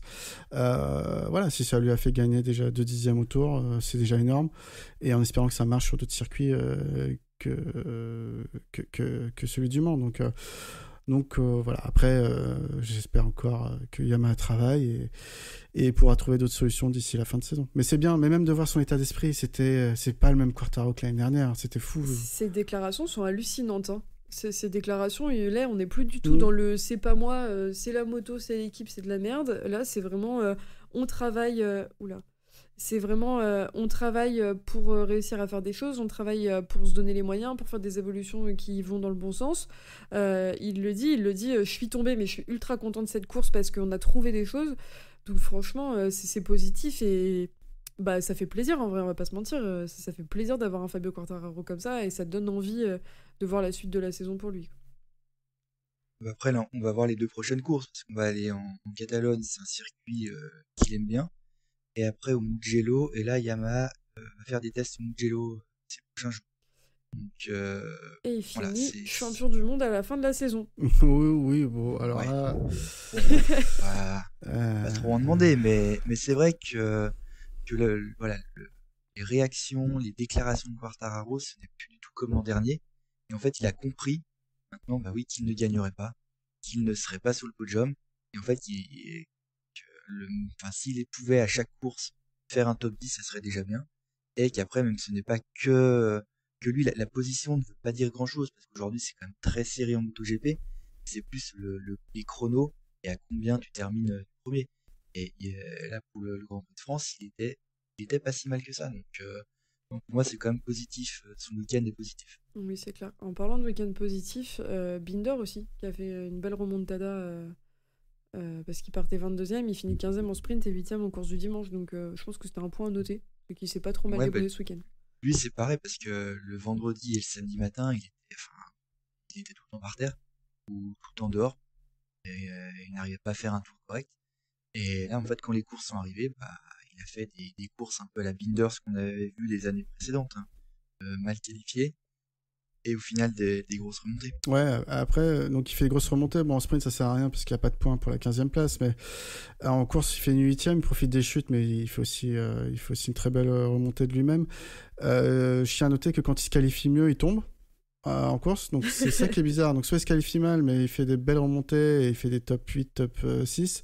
Ou soit il se qualifie bien, mais il chute tout seul. Donc c'est quoi le mieux, je sais pas. Mais c'est assez frustrant, hein. Moi, je le mettais comme un des candidats au titre cette année, en début de saison. Et là, je le vois beaucoup trop irrégulier, quoi. Ouais, t'as eu le nez fin cette année. Bon, j'ai mis aussi Bagnaia dans la lutte au titre. Ça va, ça? Ouais, ça c'est facile. Ouais, sinon, sur un week-end un peu compliqué, enfin, week-end compliqué, je suis un peu difficile, mais Acosta qui fait sa première vraie erreur de sa carrière en MotoGP, au-delà de son erreur de gestion des pneus au Qatar, et qui du coup chute pour la première fois en course quand il essaye de dépasser et qui déclare ne pas avoir préféré tomber seul que d'emmener Espargaro. Je pense, d'un point de vue extérieur, qu'il a été trop gourmand, qu'il a trop forcé, qu'il a voulu doubler 2 pilotes en même temps. Il s'est dit allez, je vais faire un petit dépassement, mais là où il passait, c'était impossible. Et Di Gia et Espargaro ont une chance immense de pas se faire embarquer par Acosta dans le dépassement. Ah là oui, mais après toi tout à l'heure tu disais que dans le warm-up on avait vu que tous les pilotes avaient du mal à passer le garage vert le matin. Acosta, il réalise le meilleur temps du warm-up. En fait, il fait un seul tour sans faire une erreur au garage vert. Ouais. Et là, la chute, elle arrive là. Donc, est-ce que c'est aussi la température? Enfin, on ne sait pas trop. Ou est-ce qu'il a voulu? Il a été trop ambitieux. Il ne voulait pas. Il voulait dépasser Espargaro et Di Giannantonio rapidement. Parce que ces deux pilotes, il savait qu'il était plus rapide qu'eux. Normalement, enfin sur le papier. Ouais, c'est une erreur maintenant. À voir à la prochaine course. Ouais, très rapide, très lucide. Et il a bien dit que c'était sa faute, qu'il avait une moto et un setup exceptionnel. Voilà, après il apprend, rien de spécial. Il a été trop gourmand. En fait, il s'est précipité quelque part parce qu'il avait le temps. Il chute, je sais plus, même pas au tiers de la course. Deuxième ou troisième tour. Ouais, voilà. C'est dommage parce qu'il avait la vitesse pour jouer au top 5, je dirais. Donc, bon, voilà, il apprend. Et de toute façon, on n'attend pas forcément de lui qui gagne chaque course. Ou déjà qui gagne sa première course, ce serait déjà incroyable. Donc, on peut pas vraiment dire que c'est un week-end difficile. C'est un week-end pour un rookie. Et je pense que Acosta, il est suffisamment intelligent pour pas faire 2 fois la même erreur. Bah, c'est un week-end qui va lui apprendre. C'est un week-end qui va lui permettre d'apprendre de ses erreurs et de pas recommencer, donc c'est important. Ouais, justement, c'est pour ça que je suis pressé de le voir vraiment au prochain Grand Prix, c'est voir comment il va réagir. Ouais. Parce que peut-être que ça ne va rien changer, donc il continuera à faire ce qu'il montre depuis le début de saison, ou peut-être qu'il va vouloir un peu se rattraper, il va rechuter à nouveau, et ensuite on peut avoir un peu un engrenage au niveau mental, ça peut changer. Enfin, voilà, c'est pour ça que ça va être assez intéressant de voir Acosta sur les prochaines courses, même si honnêtement, je ne me fais pas vraiment de soucis pour lui. Non, après, c'est dommage qu'il ait chuté. C'était le seul pilote à avoir marqué des points dans toutes les courses, que ce soit les sprints ou les courses.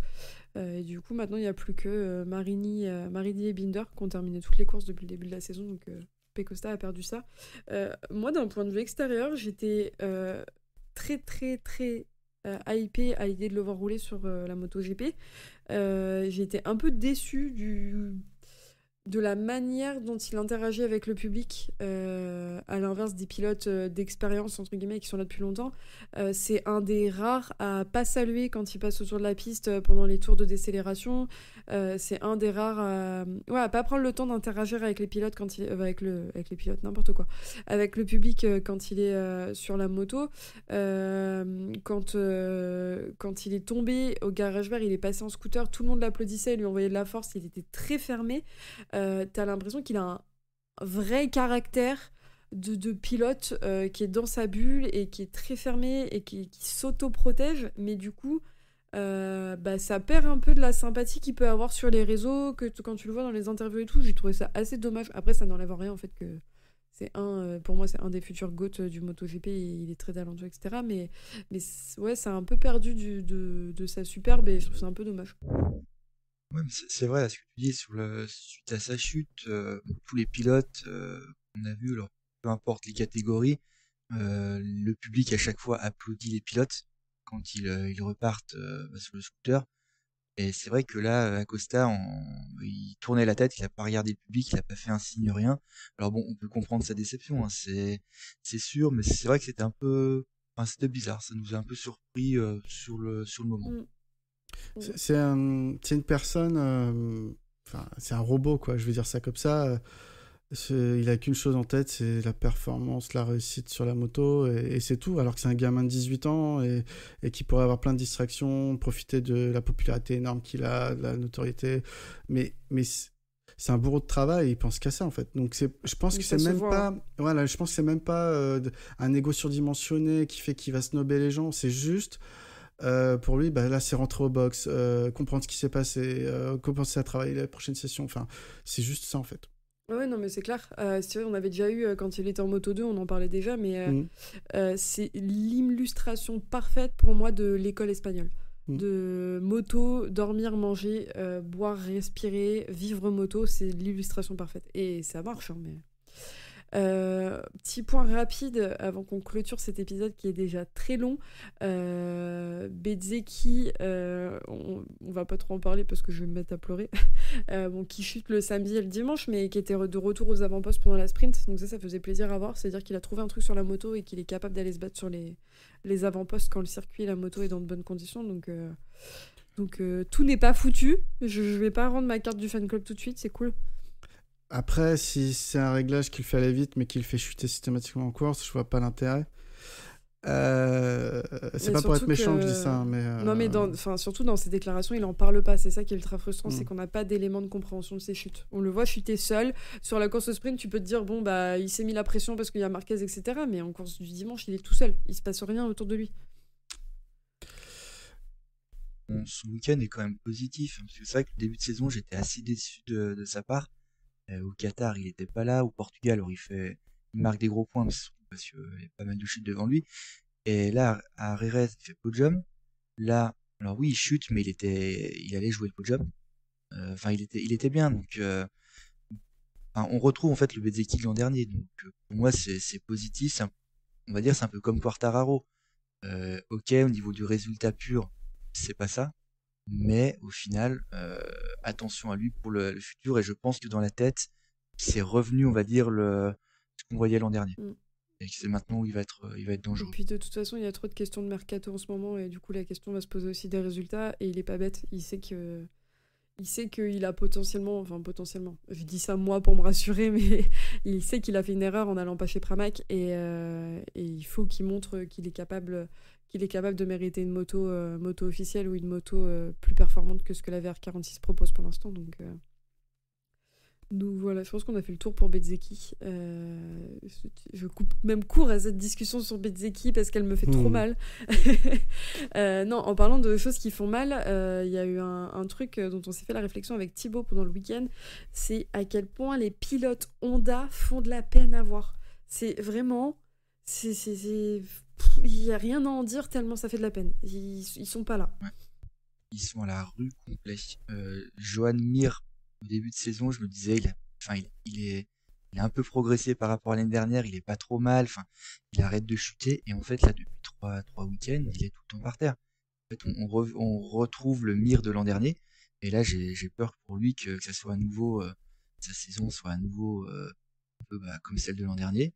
Nakagami, il n'y a pas un virage où il arrivait à passer correctement. Il galère, enfin, on voit qu'il lutte en fait pour tourner, il fait comme il peut. Marini, alors, parce que je te disais Ophélie pendant le week-end, au garage vert, c'était un des pilotes les plus coulés, les plus propres dans les trajectoires. Bon, après, en fait, il est à 2 secondes autour. Donc c'est peut-être aussi parce qu'il va moins vite que les autres. Et en fait, le seul, on va dire, qui paraît pas trop mal, c'est Zarco. Mais au final, en fait, en termes de chrono, il est quand même loin. Donc, et ouais, moi j'ai peur quand même que pour Honda, ça soit de pire en pire. Hein. C'est très compliqué. Après, voilà, Larco l'a dit, ils sont allés au bout du concept qu'ils ont actuellement. Ils ont peut-être fait un mauvais choix de châssis en début de saison. Les essais étaient peut-être montraient trop de choses que la capacité réelle de la machine. Je pense qu'Honda va réagir. Là, le problème, c'est que Mir, il chute tout le temps. Et c'est le seul, aujourd'hui, à chuter comme ça. C'est pas normal. Zarco il chute moins, Nakagami il chute peu parce qu'il a peur, donc de toute façon depuis l'année dernière il chute plus Nakagami, mais il finit rarement dans les points. Et Marini il découvre une moto, mais tu peux pas comparer une Ducati et une Honda, ça doit être un choc incroyable. Marquez a fait l'inverse, mais le choc thermique. Ouais, je comprends qu'il soit complètement perdu. Zarco a plus d'expérience que Marini, donc c'est peut-être pour ça qu'il s'adapte mieux. J'ai vraiment l'impression que sur les 4 pilotes, on a Mir, Nakagami, et eux, ils savent que c'est déjà foutu. Zarco, lui, il savait où mettaient les pieds, donc au final, il est pas surpris, on va dire. Peut-être il s'attendait à mieux, mais au final, il savait que ça allait pas être facile. Et on a Marini, qui alors lui est complètement perdu. Il a quand même pas encore marqué un seul point de la saison. Et pourtant, quand même, on a des courses où ils étaient que 16 à l'arrivée. Et bon, il a terminé 16e. Non, c'est quand même... ouais, pour Marini, vraiment, là, la saison va être très très longue pour lui. Ouais, c'est clair. Je pense qu'on a fait le tour de tout ce qu'il y avait à voir ce week-end. Maintenant qu'on nous annonce que Marini est rentré en stand, on va pouvoir clôturer. Petite précision quand même, c'était encore week-end de fête nationale en France pour le MotoGP, parce qu'on a fait un record d'affluence avec 287 471 fans calculés sur le week-end, ce qui est énorme. Donc GRS peut aller se rhabiller avec leur faux record d'affluence. Je pense que de mon point de vue, ça vient aussi du fait que nous, on a la chance d'avoir un Grand Prix sur l'année et un Grand Prix avec des pilotes français, alors que par exemple en Espagne ils ont plusieurs Grands Prix. Eux c'est monnaie courante les Grands Prix, alors que nous c'est vraiment ponctuel, et ça rend la chose très particulière et très précieuse pour tous les fans de MotoGP. En tout cas c'était à noter parce que c'est chouette pour le sport, et ça montre la manière dont rayonne ce sport. Après, en étant sur place, ça implique aussi beaucoup de choses à revoir en termes d'organisation. Et je pense, c'est la discussion qu'on avait avec les garçons ce week-end sur place, c'est que les gens qui prennent toutes ces décisions d'organisation sont des gens qui ne sont pas sur le week-end dans le village, autour des tribunes, etc. pendant le week-end, et qui du coup ne se rendent même pas compte du manque de trucs qui peuvent y avoir. Après, ça a un coût, c'est une gestion, mais par exemple, le manque d'écran qui est affligeant sur le circuit, le manque de toilettes, le manque de quelques petites choses bêtes mais logistiques qui font que ton week-end en tant que spectateur rendent l'expérience plus douce, parce que là ça devient très compliqué quand dès le vendredi tu peux pas te balader au village tranquillement. Et qu'il y a des situations où par exemple l'ouverture de la pit lane, qui est un moment où normalement le public qui fait beaucoup de route et qui vient passer son week-end et qui dépense beaucoup d'argent sur le circuit a quand même l'occasion de voir des motos d'assez près, de voir des pilotes qui prennent le temps. Là quand on t'annonce, quand la pit lane s'ouvre, que les pilotes prendront pas le temps de venir parce qu'il y a trop de monde, tu dis bon, il y a peut-être un petit problème d'orga. Au final il y a quand même quelques pilotes qui ont pris le temps. Mais voilà, donc c'est des petites choses, c'est à la fois une bonne chose et une chose qui montre qu'il y a des choses à faire évoluer. Encore une fois, on a Liberty Media qui va arriver dans l'équation, donc ça va faire bouger les choses très certainement. Après, c'est pas le promoteur, mais ça va impliquer de nouvelles choses. Enfin voilà, en tout cas, c'était un très beau week-end. Il a fait beau, on a eu des superbes courses, c'était très chouette. Avec Thibaut, on a eu la chance de dépasser les écrans pour pouvoir vivre ce week-end en vrai, donc c'est très très cool aussi, et voilà, je pense qu'on a fait le tour et que cet épisode est assez long pour tout ce qu'on avait à dire, donc merci beaucoup les garçons pour votre temps. Merci. On se retrouve très vite, nous, pour le Grand Prix de Catalogne qui est dans quelques jours. Si vous êtes en manque de MotoGP, en attendant, vous pouvez nous retrouver sur Discord, sur Facebook, sur Twitter, sur tous nos comptes perso et les comptes de Seki en Pôle. Vous pouvez aussi écouter tous les épisodes de Seki en Pôle sur toutes les bonnes plateformes de streaming et sur YouTube. Et voilà, n'hésitez pas à prendre le temps d'écouter tout ça. Et merci beaucoup Pierre, merci beaucoup Thébault, et on se retrouve très vite. Merci à tous. Ciao, ciao.